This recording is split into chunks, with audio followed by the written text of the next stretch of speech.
हिंदू धर्म का एक प्रमुख आराध्य है भगवान विष्णु या नारायण, जो संसार के पालन करता है। उन्होंने इस सृष्टि को दुष्ट शक्तियों के हाथों से बचाने के लिए युग युग में अवतरित होते रहे हैं। सत्य, त्रेता, द्वापर और कली युग मिलाकर इन अवतारों की संख्या कुल 10 है।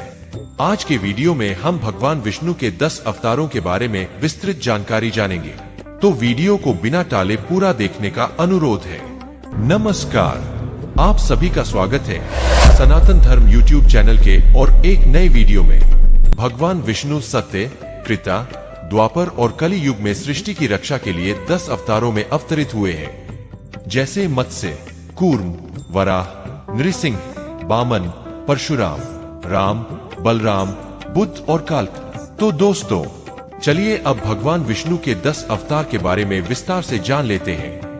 मत्स्य अवतार भगवान विष्णु का पहला अवतार है मत्स्य अवतार। पुराकाल में सत्यव्रत नाम के एक राजा थे, जो अत्यंत उदार और भगवत भक्त। पुराणों में वर्णित है कि एक बार समस्त संसार में भयानक जल प्रलय आता है, जिसके कारण सभी वनस्पति और जीवों का विनाश सुनिश्चित हो जाता है। राजा सत्यव्रत इस आपातकाल में एक छोटे मछली से मिलते हैं, जो लगातार आकार में बड़े होने लगती है। राजा समझ जाते हैं कि यह भगवान की लीला के अलावा कुछ और नहीं है। तब उन्होंने इस आपदा से मुक्ति पाने के लिए मत्स्य रूप भगवान की स्तुति शुरू कर दी। भगवान विष्णु की इच्छानुसार राजा सत्यव्रत सभी प्रकार की औषधि, बीज, सप्तर्षिमंडल के साथ ऋषियों और अन्य आवश्यक चीजें लेकर एक बड़े नौका में चढ़ गए। उस प्रलय में समुद्र में विहार करते हुए मत्स्य रूप भगवान सत्यव्रत को ज्ञान और भक्ति का उपदेश देते हैं। उनके इस अवतार का ऊर्ध्व भाग मनुष्य का और नीच भाग मछली का। एक और मान्यता के अनुसार भगवान ब्रह्मा के पवित्र वेदों को एक असुर के हाथ से बचाते हैं मत्स्य रूप भगवान विष्णु। कूर्म अवतार भगवान विष्णु का दूसरा अवतार है कूर्म अवतार। सतयुग में एक बार असुर दिन रात कठोरता से शास्त्र का पाठ करते हैं और बहुत शक्तिशाली हो जाते हैं। देवताओं को इस बात का पता नहीं लगता। अचानक असुर स्वर्गलोक पर आक्रमण करते हैं और प्रबल युद्ध करके देवताओं को हराकर स्वर्गलोक को अपने अधिकार में कर लेते हैं और वे अपने शासन कार्य चलाने लगते हैं। उसी क्षण सभी देवता भगवान विष्णु के शरण में आते हैं। तब भगवान विष्णु देवताओं और असुरों को मिलाकर क्षीर सागर का मंथन करने का आदेश देते हैं और समुद्र मंथन के समय जो अमृत निकलेगा उसे पीने के लिए कहते हैं। इस अमृत को पीने पर देवता शक्तिशाली होकर असुरों को पराजित कर सकेंगे। यह सुनकर देवता असुरों के साथ कूटनीति से मित्रता स्थापित करते हैं। इसके बाद देवराज इंद्र के नेतृत्व में सभी देवता और असुरराज बलि के नेतृत्व में सभी असुर समुद्र मंथन शुरू करते हैं। जहां मंथन दंड था मंदर पर्वत और रज्जु था वासुकिनाग। लेकिन समुद्र मंथन शुरू करने के साथ ही मंदर पर्वत समुद्र में डूबने लगा। तब देवता फिर से भगवान विष्णु के पास जाते हैं। इस समय भगवान विष्णु एक विशाल कच्छप अर्थात कूर्म रूप धारण कर मंदर पर्वत को अपनी पीठ पर उठाते हैं। आगे चलकर इस समुद्र मंथन से कामधेनु, ऐरावत, कौस्तुभमानी, देवी लक्ष्मी और कल्प वृक्ष जैसे अमूल्य संपत्ति निकलती है और उसके साथ हलाहल नामक तीव्र विष भी निकलता है और अमृत भी। संसार की रक्षा के लिए इस भयंकर विष को स्वयं भगवान शिव ने अपनी गर्दन में धारण किया, जिस कारण उनका नाम नीलकंठ हुए। वराह अवतार भगवान विष्णु का तीसरा अवतार है वराह अवतार। विष्णु पुराण के अनुसार एक समय पृथ्वी पर हिरण्याक्ष और हिरण्यकशिपु नाम के 2 राक्षस निवास करते थे। दोनों ही बहुत शक्तिशाली थे। भगवान ब्रह्मा के आशीर्वाद के बाद वे खुद को अजय समझने लगते हैं, यहाँ तक कि वे भगवान विष्णु को उनके सामने तुच्छ समझने लगते हैं। उसकी जादुई क्षमता का उपयोग कर वह पृथ्वी को पाताल में ले जाता है और वहाँ अतल गहरे में छुपा रखता है। पृथ्वी के पाताल में छिपे रहने के कारण अराजकता दिखाई देने लगती है और जीवन का नाश होने लगता है। ये सभी घटनाएं देखकर देवता चिंता में पड़ जाते हैं। कोई समाधान न पाकर सभी देवता एकत्रित होकर ब्रह्मा के पास जाते हैं और मानव जाति को बचाने के लिए उनसे प्रार्थना करते हैं। देवताओं की प्रार्थना सुनकर भगवान विष्णु ब्रह्मा की नाक से वराह रूप में अवतरित होते हैं।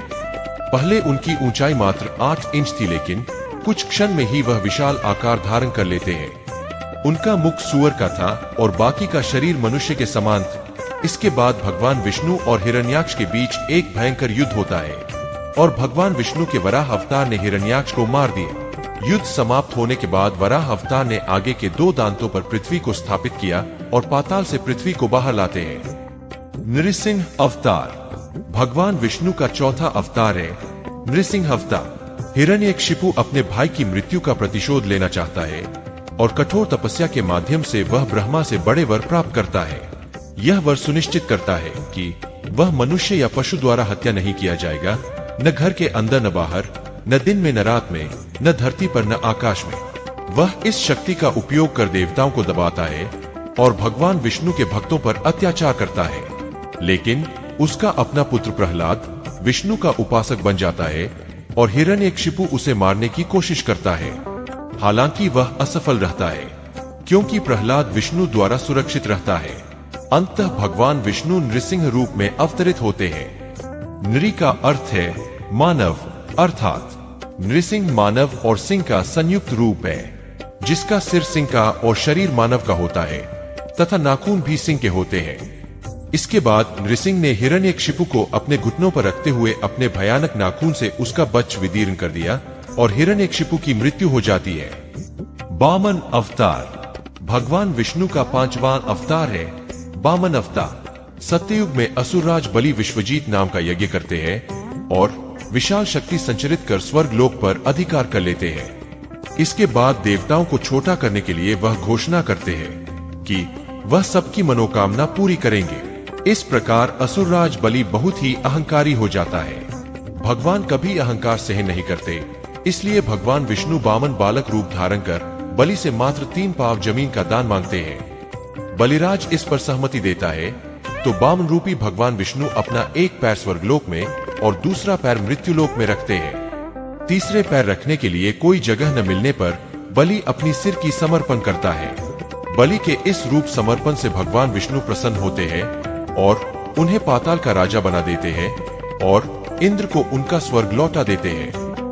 परशुराम अवतार भगवान विष्णु का 6ठी अवतार है। परशुराम अवतार त्रेता युग में पृथ्वी का शासन ब्राह्मण अक्षत्रियों के पास था, लेकिन एक समय क्षत्रिय ब्राह्मणों पर बहुत अत्याचार करने लगते हैं। इसी समय ऋषि जमदग्नि की पत्नी रेणुका के गर्भ से भगवान परशुराम रूप में जन्म लेते हैं। वह भगवान शिव से एक विध्वंसक कुठार प्राप्त करते हैं। उन्होंने संसार के सभी क्षत्रियों के नाश की प्रतिज्ञा की और फिर लगभग 21 बार समस्त पृथ्वी को क्षत्रिय शून्य करके पृथ्वी पर शांति स्थापित करते हैं। राम अवतार भगवान विष्णु का 7वां अवतार है। राम अवतार त्रेता युग में राक्षस राज रावण भगवान शिव के आशीर्वाद से अत्यंत शक्तिशाली हो जाता है। वह सामान्य मनुष्यों से लेकर देवताओं तक पर अत्यधिक अत्याचार शुरू कर देता है। तब श्री विष्णु राजा दशरथ के पुत्र रूप में राम अवतार में अवतरित होते हैं। उन्होंने पितृ शर्त का पालन करने के लिए पत्नी सीता और भाई लक्ष्मण के साथ 14 वर्षों के लिए वनवास में जाते हैं। वनवास के दौरान लंकाधिपति रावण सीता को अपहरण कर लेता है। इसके बाद राम और रावण के बीच भयंकर युद्ध होता है और श्री रामचंद्र रावण को मार देते हैं। रावण के हाथ से सीता को मुक्त कर तथा अयोध्या लौटकर राम राज्य की स्थापना करते हैं श्री रामचंद्र। बलराम अवतार द्वापर युग में श्री विष्णु बलराम रूप में अवतरित होते हैं। वह श्री कृष्ण के बड़े भाई थे। बलराम गदा युद्ध में श्रेष्ठ वीर थे। उनके हाथ में एक हल होता था। उस हल से वह युद्ध करते थे, इसलिए उन्हें हलधर कहा जाता है। वह अत्याचारियों को दंड देते हैं और पृथ्वी पर शांति स्थापित करते हैं। बुद्ध अवतार भगवान श्री विष्णु का 9वां अवतार है। बुद्ध अवतार क्रिस्तोपूर्व 6ठी सदी के मध्य में हिंसा नीचता को दूर करने के लिए श्री विष्णु राजा शुद्धोधन के पुत्र रूप में जन्म लेते हैं। उनका नाम रखा जाता है गौतम। बाद में वह विशेष ज्ञान प्राप्त कर गौतम बुद्ध के नाम से जाने जाते हैं। वह अहिंसा का प्रचार करते हुए मनुष्यों को शांति का मार्ग दिखाते हैं। उनके धर्म का मूल मंत्र था जीव सेवा और अहिंसा परम धर्म। उन्होंने जीव सेवा और अहिंसा का उज्जवल उदाहरण प्रस्तुत किए।